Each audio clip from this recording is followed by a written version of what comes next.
नमस्कार, मैं हूं संजय शर्मा। आप देख रहे हैं 4 PM न्यूज नेटवर्क। जब से गुजरात चुनाव की सरगर्मी तेज हुई है, एक सवाल सबके जहन में आ रहा है। गुजरात चुनाव का सबसे महत्वपूर्ण, सबसे इम्पोर्टेंट, सबसे जरूरी सवाल वो लोग पूछते हैं कि आम आदमी पार्टी किसके वोट काटेगी? भारतीय जनता पार्टी की काटेगी या फिर कांग्रेस की काटेगी? लोग सवाल पूछते हैं कि क्या वास्तव में भारतीय जनता पार्टी की बी टीम है अरविंद केजरीवाल, आम आदमी पार्टी? तो आज हम पड़ताल करेंगे आम आदमी पार्टी के उदय की। अरविंद केजरीवाल क्या वास्तव में भाजपा के बी टीम है या नहीं है, या क्या खेल है आम आदमी पार्टी का, इसकी पड़ताल। उससे पहले मैं आप सबका हृदय से आभारी हूं। आप 4 PM को जितना प्यार दे रहे हैं वो मेरे लिए बिल्कुल सपने जैसी है। गूगल की रिपोर्ट आती है, कई कई करोड़ लोग एक महीने में वीडियो देख रहे हैं। 135 से ज़्यादा देशों में देखा जा रहा है। हमने जब नेशनल चैनल, जिस पे मैं और आप मुखातिब में ये शुरुआत की थी, तो मुझे अंदाज़ा नहीं था कि हमें राज्यों के उतना दबाव आ जाएगा कि हम राज्यों के चैनल बनाएंगे। हमने 4 PM यूपी बनाया, हमने 4 PM बिहार बनाया, और अब आपके प्यार से 4 PM गुजरात शुरू हो गया। ये उसका आप लोगो देख रहे हैं। 4 PM गुजरात जब आप डालेंगे यूट्यूब पे तो 4 PM गुजरात आ जाएगा। रिक्वेस्ट है कि इसको सब्सक्राइब करिए, अपना प्यार दीजिए। अब बातचीत की शुरुआत करते हैं आम आदमी पार्टी की राजनीति को समझने की। 2011 का मैं आपको दौर में ले चलता हूं, जब मैं मान सकता हूं कि आम आदमी पार्टी का पहला सपना, या कहूंगा पहला भ्रूण में, मां के भ्रूण में जैसे होता है, तो आम आदमी पार्टी 2011 में जन्म ले रही थी। 2011 में रामलीला मैदान में जब अन्ना हजारे का आंदोलन चल रहा था, तब पूर्व भारतीय जनता पार्टी के महासचिव KN गोविंदाचार्य जी ने एक बयान दिया था। बहुत विद्वान है गोविंदाचार्य जी, मैंने उनके साथ काम किया है, मैं विद्यार्थी परिषद में था, तो मुझे कुछ दिन उनको समझने का मौका मिला। बहुत योग्य आदमी हैं, आंकड़े उनके टिप्स पे रहते हैं, और उनकी योग्यता, उनकी विद्वता के कारण बीजेपी में उनको किनारे कर दिया गया। तो उस समय भारतीय जनता पार्टी के महासचिव KN गोविंदाचार्य ने एक बयान दिया था, जिससे सनसनी फैल गई थी। तब उन्होंने कहा था कि अन्ना की भीड़ में 10% लोग RSS के हैं, यानी राष्ट्रीय स्वयंसेवक संघ के हैं। उनके इस बयान पर खूब हाय तौबा मची।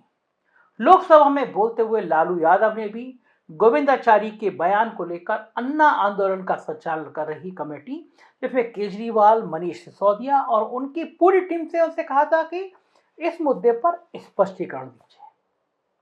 लालू ने कहा कि बताइए हकीकत क्या है। बात सही भी थी। गोविंदाचार्य जैसा बड़ा नेता वो खुलेआम कह रहा था कि इस आंदोलन में 10% लोग RSS के हैं, तो जाहिर है राजनीतिक गलियारे में भूचाल मचना ही था। इसके अलावा सीनियर जर्नलिस्ट हैं राजदीप सरदेसाई। उनको दिए गए एक इंटरव्यू में प्रशांत भूषण ने कहा था कि आम आदमी पार्टी के बनने से पहले इंडिया अगेंस्ट करप्शन की जो मुहिम चली थी, उसके पीछे भारतीय जनता पार्टी और RSS के अपने राजनीतिक हित थे। ये बात बहुत चर्चा में भी आ गई थी।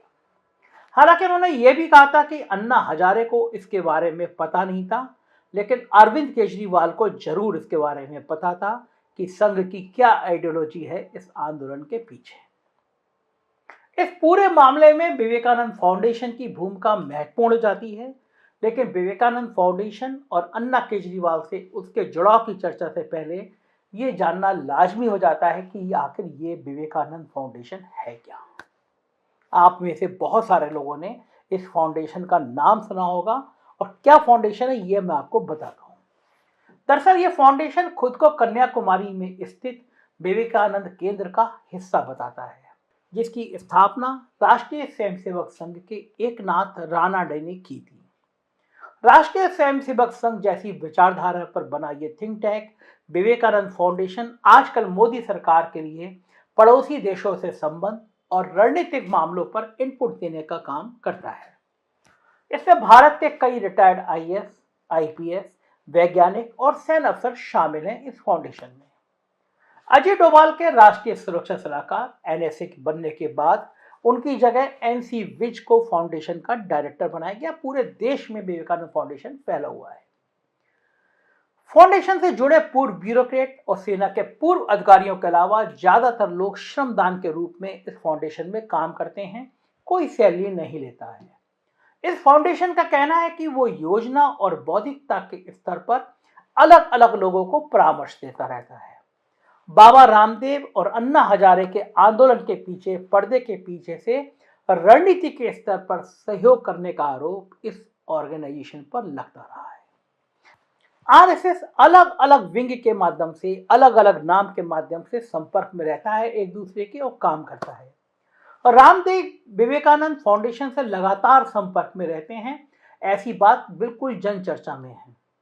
हालांकि खुद अजीत डोभाल फाउंडेशन के आंदोलनों में किसी भी प्रकार से भूमिका से इनकार करते रहे, मना करते रहे हैं, लेकिन राजनीति में इस तरह इनकार करने का कोई मतलब नहीं होता है। दूसरी ओर बाबा रामदेव भी कहते हैं, हम सभी संगठनों से काला धन वापस लाने में मदद मांग रहे थे और तब फाउंडेशन ने हमारी काफी मदद की थी। ये बातें कहने की और हैं, करने की और हैं। रामदेव और फाउंडेशन के संबंध सबको पता चल चुके हैं।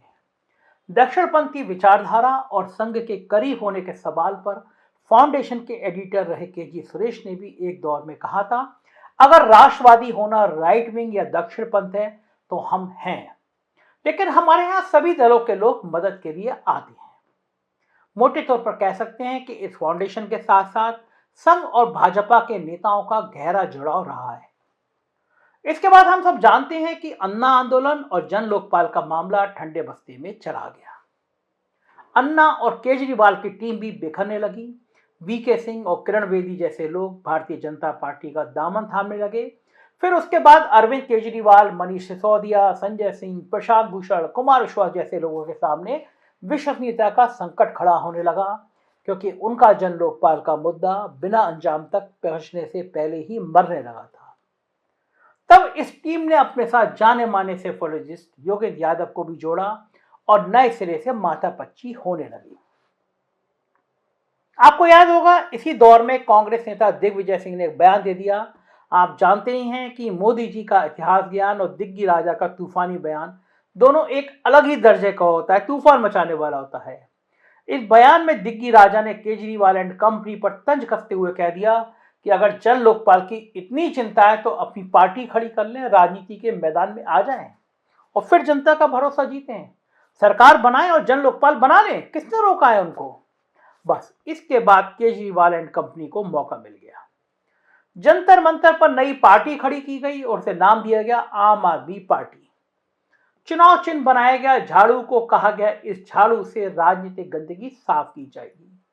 और इसी बीच आ गया दिल्ली, राजस्थान, मध्य प्रदेश और छत्तीसगढ़ का विधानसभा चुनाव। लेकिन आम आदमी पार्टी ने किस्मत आजमाई सिर्फ दिल्ली में। जनता से जन लोकपाल और सस्ती बिजली पानी का वादा किया गया। केजरीवाल खुद नई दिल्ली सीट पर, जहां सरकारी कर्मचारियों की बहुत बड़ी तादाद है, वहां पर शीला दीक्षित के खिलाफ खड़े हो गए। कहा जाता है कि शीला दीक्षित के खिलाफ खड़े होने का निर्णय इसलिए लिया गया ताकि अगर हार भी जाए तो पार्टी की मिट्टी पलीत ना हो। लेकिन अन्ना आंदोलन और निर्भया कांड ने कांग्रेस के खिलाफ इतना बड़ा माहौल बिल्कुल बोफोर्स जैसा बना दिया था, जिसमें 15 साल से दिल्ली की सत्ता में बैठी कांग्रेस के पांव उखाड़ दिए। 70 सदस्यों की दिल्ली विधानसभा में 32 सीटें भारतीय जनता पार्टी को, 28 सीटें आम आदमी पार्टी को और केवल 8 सीटें कांग्रेस को मिली। बाकी 2 सीटें जनता दल और निर्दलीय को मिली। लोग हैरान हो गए थे रिजल्ट को देखकर। किसी को उम्मीद नहीं थी, किसी ने सपने में भी नहीं सोचा था। तमाम टीवी चैनलों के सर्वे, तमाम पत्रकार वो आम आदमी पार्टी को गिनते नहीं थे, लेकिन इतिहास बना। खुद शीला दीक्षित भी केजरीवाल से हार गई। ऐसे में किसी को बहुमत लायक 36 सीटें नहीं मिली। सरकार बनाने का एक ही फॉर्मूला था कि 3 बड़ी पार्टियों में से कोई 2 एक साथ मिल जाए। कांग्रेस और भारतीय जनता पार्टी हाथ मिला नहीं सकते थे, लिहाजा कांग्रेस ने अपने विधायक दल को संभावित टूट से बचने के लिए, भाजपा को रोकने के लिए केजरीवाल को बाहर से समर्थन देने का ऐलान कर दिया। सरकार बन गई और 48 दिन चली। 48 दिनों में जन लोकपाल पर तो कुछ नहीं हुआ, लेकिन बिजली पानी वाला वादा पूरा कर दिया गया। कहा जाता है कि इस वादे में अकेले दम पर सरकार बनेगी, तब जन लोकपाल बिल लाया जाएगा। यह कहा कि इस बात चूंकि समर्थन से है, हमारी अकेले की सरकार बन गई तो जन लोकपाल बिल ले आया जाएगा, लाएंगे हम सरकार में। इस बीच 2014 का लोकसभा चुनाव आ गया। इस चुनाव से अब आम आदमी पार्टी भाग नहीं सकती थी, लिहाजा एक बार फिर दिल्ली विधानसभा के रास्ते वो चुनावी लड़ाई में उतर चुकी थी। लिहाजा भागती तो पार्टी खत्म हो जाती, लेकिन यक्ष प्रश्न यही था कि केजरीवाल कहां से लड़ेंगे, क्योंकि जोखिम यह था कि दिल्ली की किसी सीट से यदि किसी छुट भैया नेता से केजरीवाल हार गए तो पार्टी का बेड़ा गर्क हो जाएगा। इसलिए तय किया गया कि केजरीवाल किसी बड़े नेता के खिलाफ लड़ेंगे, ताकि हारे भी तो राजनीतिक शहीद माने जाएंगे।